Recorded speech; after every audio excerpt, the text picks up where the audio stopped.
BC's south coast mops up the mess this Sunday night from a super soaker. The basement's underwater, my shop is underwater. The damage inside and outside, and how long the rain will last. A provincial election too close to call. This has been a very, very hard-fought campaign. The razor-thin wins in some BC ridings, and when the full results will be known. From the battle lines to battling for benefits. Why is it so difficult? Why some Canadian veterans aren't getting the compensation they say they deserve. Plus, fall feeling flat. Why autumn is looking a little dull this year. Global National, reporting tonight, Nitu Garcha. Good evening and thank you for joining us. We begin with two major stories developing out of Western Canada tonight. The first is that nail-biter and yet to be determined election in BC, a race that could foreshadow the federal election expected next year. We'll get to that story in a moment, but we begin tonight with the weather in that province and a tremendous amount of rain that has fallen on Metro Vancouver, the Fraser Valley and Vancouver Island. Some communities saw upward of 170 millimeters, more than half a foot of rain in a matter of hours. It's led to all sorts of damage in people's homes across the region, as well as dangerous conditions on the roads. Alissa Thibault begins our coverage tonight. Water rushing through city streets right into people's homes. The basement's underwater, my shop is underwater, everything. Sorry, there's a log going by us. Everything is underwater. Despite warnings, the sheer amount of rainfall this weekend continues to cause havoc right across BC's lower mainland, producing power outages and flash flooding. Metro Vancouver's North Shore Mountains seeing up to 180 millimetres of rain, and it all had to go somewhere. That's a rock. By 9:30, 10, a lot of water coming down from the creek and then kind of piling up here and just gushing down all the way down. So this is the gym. In the normally picturesque seaside Deep Cove neighbourhood, floodwaters poured into homes and businesses, with crews bringing in construction equipment to clear a catch basin. Across municipalities, stormwater systems were overwhelmed, leaving streets blocked off, vehicles stranded and homes surrounded. In Vancouver's Stanley Park, a pump station failed, the backup creating a small whirlpool. And in the suburb of Coquitlam, search and rescue crews were called on to save 3 hikers stuck on the wrong side of overflowing rivers. The worst of this atmospheric river event has passed, but more rain is in the forecast until Tuesday, and the damage in many areas is still being calculated. Alissa Thibault, Global News, Vancouver. Turning now to that other big story out of BC, a wild and wet election night, which has yet to deliver a clear winner. The final outcome relies on just a few ridings where the margins are so tight, a careful recount of every single vote, including absentee ballots, is necessary. As Richard Zussman tells us, the BC Conservatives, led by John Rustad, were barely on the political radar a few months ago. The party's surge is already being seen as a bellwether for the next federal election. While rain pummeled British Columbia's south coast Saturday, it poured something else, Conservative votes. But as the upstart party filled a political river, it came just short of overflowing the banks. We are going to carry on this fight. We are going to fight every single day here. This election is not over. We have an opportunity still to form government in the province of British Columbia and bring common sense change to British Columbia. BC election result is still hanging in the balance. Final vote counting not done, and the NDP has secured 46 seats, one short of a majority, while the Conservatives, now under the leadership of John Rustad, went from 0 seats last election to 45. We knew that every vote would matter, and that has certainly been the case. A handful of seats are within 100 votes, and if they stay that way, will trigger an automatic recount. For now, NDP leader David Eby remains the Premier of British Columbia, but he will have to show he can work with the Greens to keep confidence of the legislature.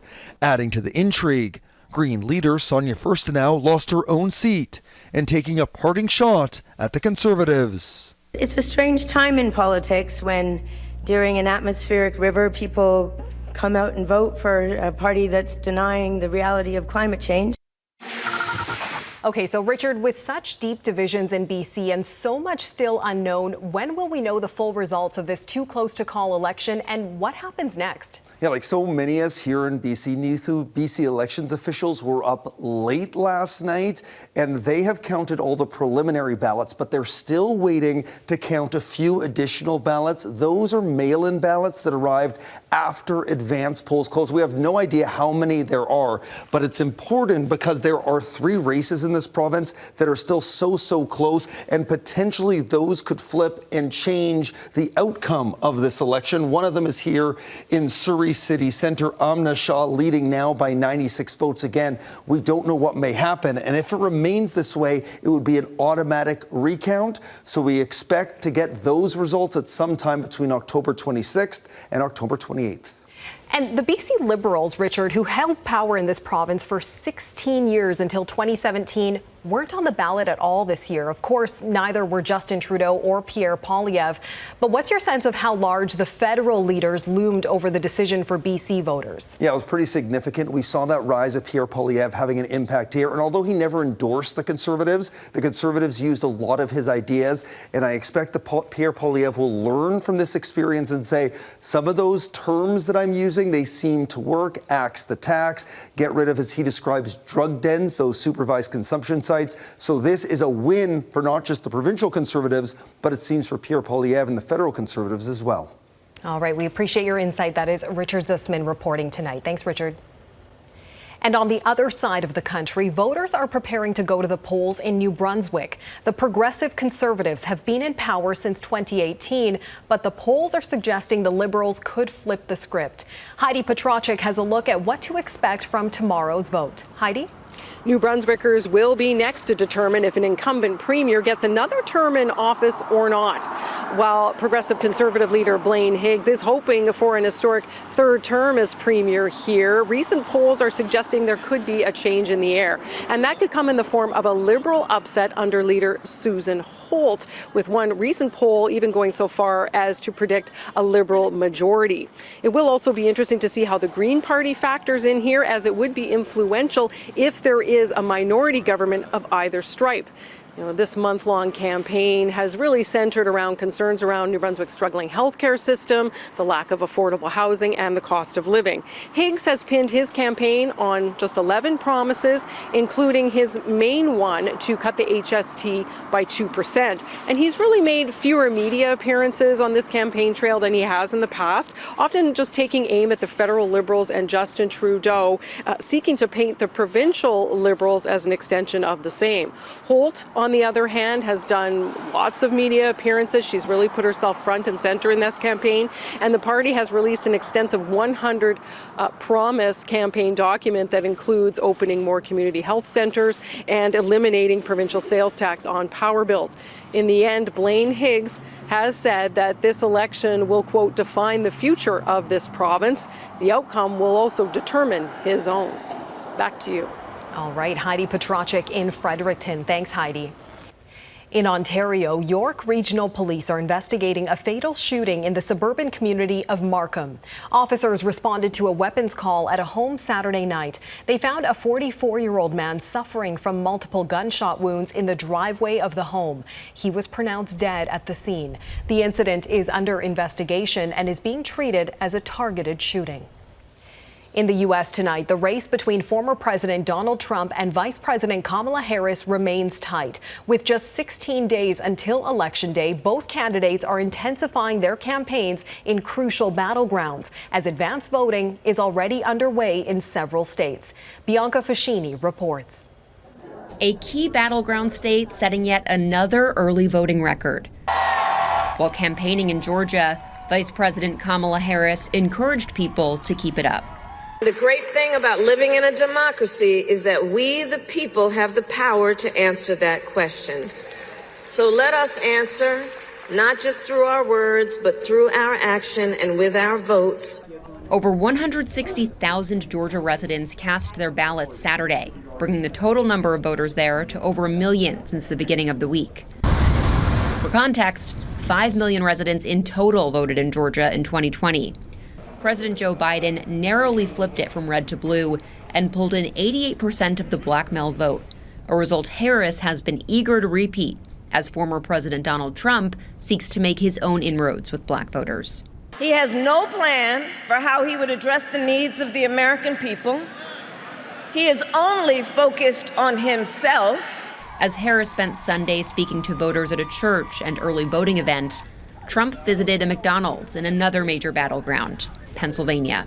I'm running against somebody that said she did, but it turned out to be a totally phony story. Trump is campaigning on a claim that Harris lied about working at the fast food chain in college. It follows a wide range of remarks from Trump this weekend that critics have complained further coarsen an already ugly campaign. You're the worst vice president. Kamala, you're fired. Get the hell out of here. You're fired. With just 16 days left until Election Day, it's all about the 7 big battleground states. Look to see the candidates crisscrossing them this week in a race still set to be decided by razor-thin margins. Bianca Fascini, Global News, Washington. The catastrophic failure of a ferry dock gangway is being blamed for the death of at least 7 people in Georgia. The structural collapse on Sapelo Island, south of Savannah, sent at least 20 people into the water on Saturday. At least 3 of the injured remain in hospital in critical condition. There is a major environmental disaster unfolding on a sacred river in northern India tonight, and it's floating in plain view. The Yamuna River, a tributary of the Ganges, is considered holy by Hindus, but the river has become a dumping ground for toxic industrial waste from the capital, Delhi. Taria Isri reports on the tragic consequences of India's weak to non-existent environmental laws. Delhi's pollution problem is bubbling up to the surface and killing life off below. The Yamuna River, revered by Hindus, is coated in thick, toxic foam. The sacred waterway is a white sea of chemicals, uninhabitable for aquatic animals, and dangerous to worshippers who bathe along its shores. The water quality is not even fit for animal bathing, it's only fit for industrial cooling. If you look at the froth, and there's also fumes. There's methane coming out of the river at various occasions. The churning froth is the product of hundreds of millions of liters of Delhi's untreated sewage and industrial waste dumped into the river for decades. Pollution is also hanging in the air. New Delhi's famed temples draped in haze, while choking smog has gripped the capital again. Pollution is always a problem.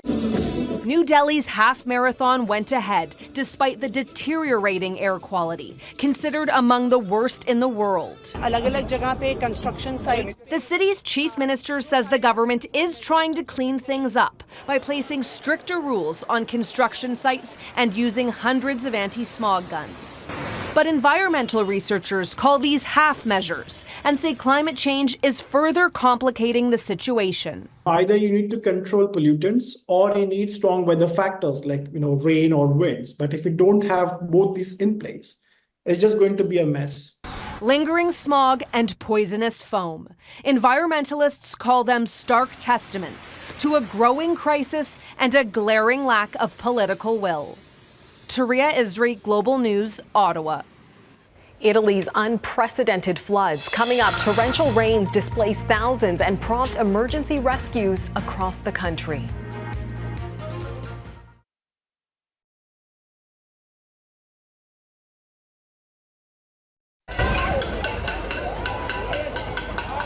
Cubans took to the street last night in protest, banging pans and blocking streets with garbage as millions on the island nation spent another night in the dark.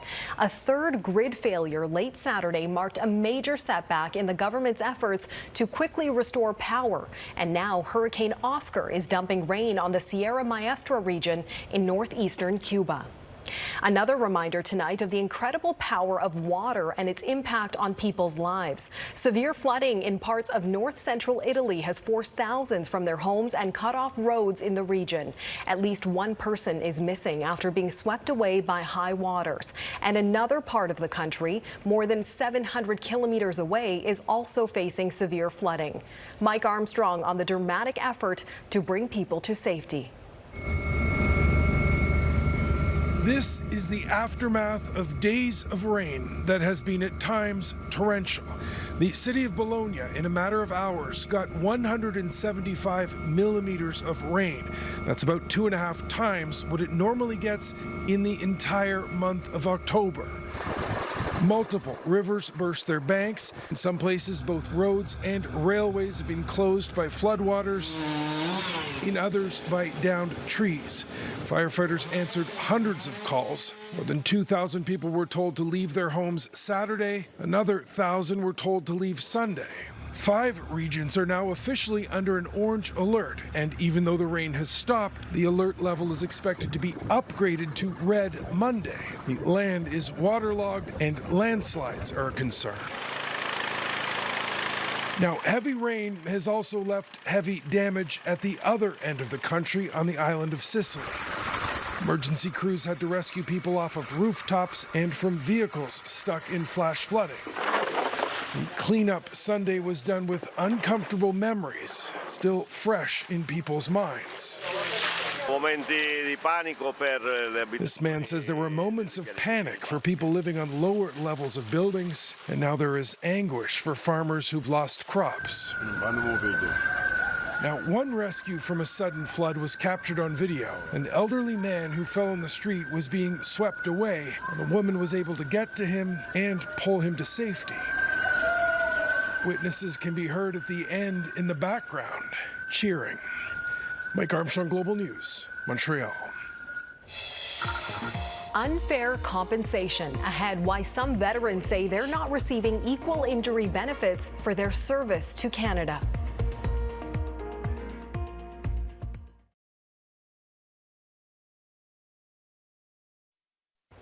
More than 3 decades after risking their lives on the battlefield, veterans who served for Canada in the First Persian Gulf War are taking up a new fight, this time with Ottawa.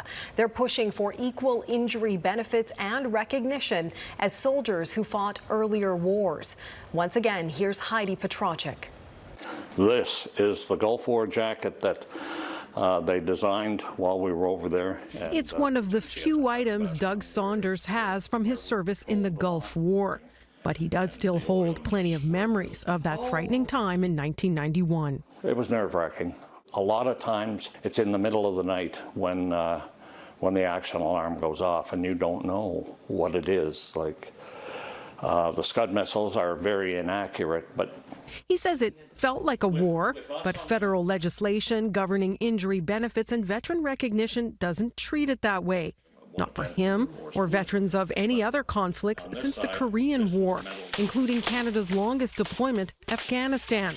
All thanks to a legislative change in 2006, setting off this war of words. A German bullet will pay 100% insurance. A Korean bullet will pay 100% insurance. But if you are unfortunate to be shot by the Taliban, you're only getting 20 cents on the dollar for that injury. Injured veteran Kevin "Sammy" Sampson told a parliamentary committee he's done the math and found veterans of the World and Korean Wars who did what's called wartime service receive more compensation for injuries than those who did what's now dubbed special duty service. We've been calling missions anything but war, and we've been calling it very specifically special duty service. And the purpose of that is to deny injury benefits or disability benefits from veterans who are injured. The Department of National Defense and Veterans Affairs both declined interviews, although top military brass at that same committee acknowledged the two categories. Applying these categories is not meant to signal greater or lesser respect for service members. Veterans Affairs insists modern-day veterans simply receive different kinds of benefits, like employment support and rehabilitation. Can we simplify this, make it easier, and make it fair so that every veteran is treated fairly and equally? This battle, not just for Gulf War veterans, but all those who have served at their own risk. Heidi Petracek, Global News, Halifax. Fall foliage falls flat. Next, why warmer weather is dampening the season's vibrant colors.